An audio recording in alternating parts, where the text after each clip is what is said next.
안녕하십니까, 홍인섭 변호사입니다. 오늘은 회생 절차나 파산 절차 중 어느 제도를 이용하는 것이 더 좋은가 라는 주제를 가지고 이야기를 해보도록 하겠습니다. 회생 파산의 종류에는 6가지가 있죠. 법인회생, 일반회생, 간회생, 법인파산, 개인회생, 개인파산, 면책, 이렇게 6가지가 있습니다. 그 중에서도 법인회생, 일반회생, 간회생을 기업회생이라고 하죠. 고객들과 상담을 하다 보면 재정적으로 지금 굉장히 어려운 상태인데 회생과 파산 중 어느 것을 선택하는 것이 더 좋습니까? 라는 질문을 해오는 경우가 있습니다. 회생과 파산 중 어느 것을 선택하는 게 더 나을까요? 여러분은 어떻게 생각하십니까? 제가 이런 기준을 제시해 본다면 법인회사, 법인의 경우는 최소한 매출이 있고 영업이익이 있어야 합니다. 10년 동안의 영업이익을 계산한 계속 기업가치가 현재 파산할 때 계산되는 청산가치보다 높아야죠. 그리고 경영진이 기업을 기어이 살리겠다는 확고한 의지가 있어야 합니다. 최소한 이 2가지 정도가 있다면 회생을 해볼 만합니다. 회생 절차를 이용해 볼 만하죠.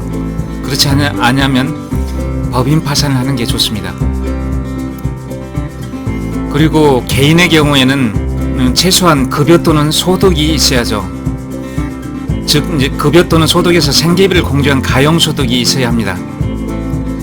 최소한 이런 소득이 있어야 개인회생이나 일반회생을 할 수가 있죠. 그렇지 않으면 개인 파산 면책을 하는 게 좋습니다. 이런 이야기를 해주고 나면 또 한 가지 질문하죠. 변호사님, 그러면 회생 파산을 안 하고 그대로 놔둬버리면 방치하거나 도주해버리면 어떻습니까? 라고 질문을 해오는 경우도 있죠. 어떤가요? 그대로 방치하거나 도주해버리면 어떻게 되겠습니까? 그런다고 해결이 될까요? 재정적으로 어렵다고 해서 이걸 그대로 방치하거나 도주하는 거, 이렇게 채권자들이 가만히 놔두진 않습니다. 왜냐하면 내 돈이 갔기 때문에 그것을 기어이 받으려고 하죠. 그래서 채권자들이 채무자를 상대로 민형사 소송을, 그쵸, 여러 어떤 민형사 소송을 제기하는 게 많아지고요. 그리고 전화나 아니면 여러 가지 아는 어떤 장소 등으로 가서 빚독촉을 하는 경우가 많죠. 심지어 가족들한테도 전화도 하고요. 그래서 재정적으로 어렵다고 해서 이걸 그대로 방치하거나 도주하는 것보다는 법에 정해진 회생 절차나 파산 절차를 이용해서 이를 해결하는 게 훨씬 더 낫죠. 회생 절차나 파산 절차를 이용하게 된다면 민형사 소송이 거의 대부분 줄어들고요. 그리고 빚독 쪽에서 거의 해방될 수가 있습니다. 그래서 회생 파산을 한다면 다시 한번 재기, 회생, 갱생을 할 수 있는 기회를 얻을 수 있게 됩니다. 물론 돈이 있어서 빚을 다 갚는다면야 그것보다 더 좋은 게 없겠죠. 하지만 재정적으로 어려운 상태니까 그래서 고민이 되는 거죠. 이런 상태일 때는 이를 방치하거나 도주하는 것보다는 회생 절차나 파산 절차 중 한 가지 제도를 이용하는 것이 굉장히 도움이 될 수 있다는 거죠. 회생 파산의 종류가 6가지인데 다시 말해서 법인회생, 일반회생, 간회생, 법인파산, 개인회생, 개인파산, 면책, 이렇게 6가지인데 그 중에 한 가지를 자기에 맞는 그 중 한 가지를 선택해서 이 제도를 이용한다면 경제적 재기나 갱생을 하는데 많은 도움을 받을 수 있다는 겁니다. 그러면 6가지 중에 어떤 것이 나한테 맞는 것일까요? 일단 맞는지 안 맞는지는 일단 이 제도가 뭔지를 알아야만 선택을 할 수 있겠죠. 회생 파산의 종류 6가지를 간략하게 알아보도록 하겠습니다. 먼저 법인회생부터 간략하게 알아보겠습니다.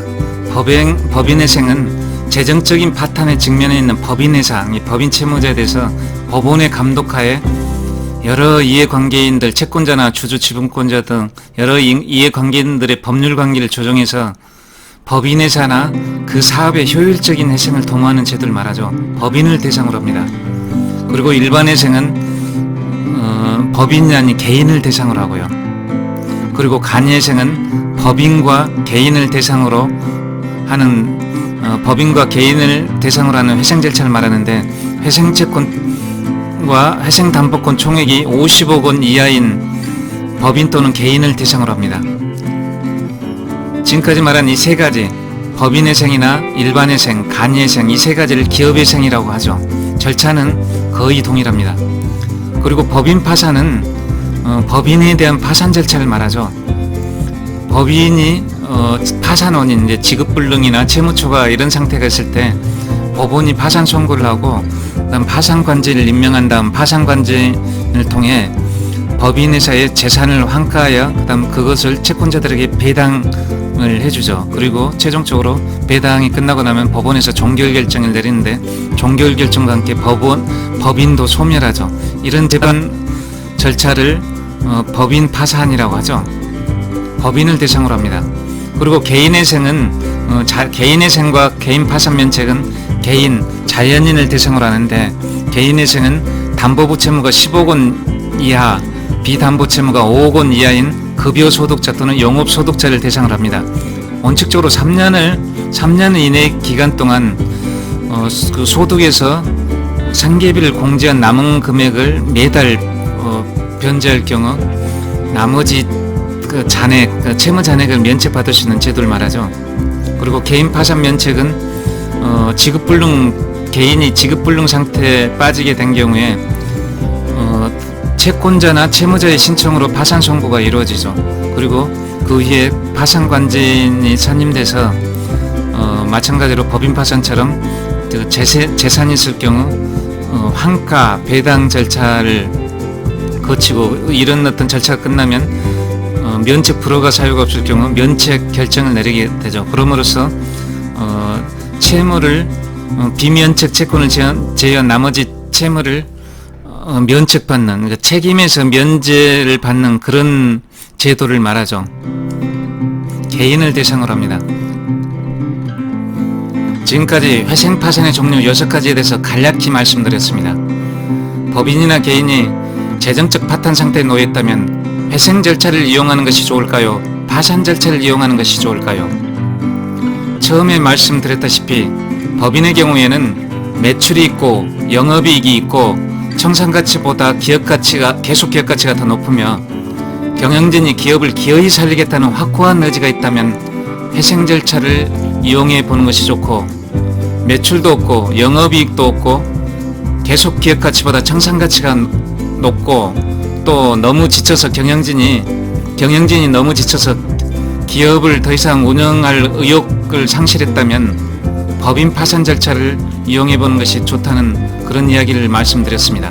그리고 개인의 경우에는 부채가 상당 부분 있더라도 부채를 다 갚을 능력이 안 되더라도 급여소득이 있거나 또는 일반 소득이 있다면 개인회생이나 일반회생 절차를 이용하는 것이 좋고, 급여도 없고 아무런 그 밖에 아무런 소득도 없다면 개인 파산 면책 절차를 이용하는 것이 좋다는 말씀을 드렸습니다.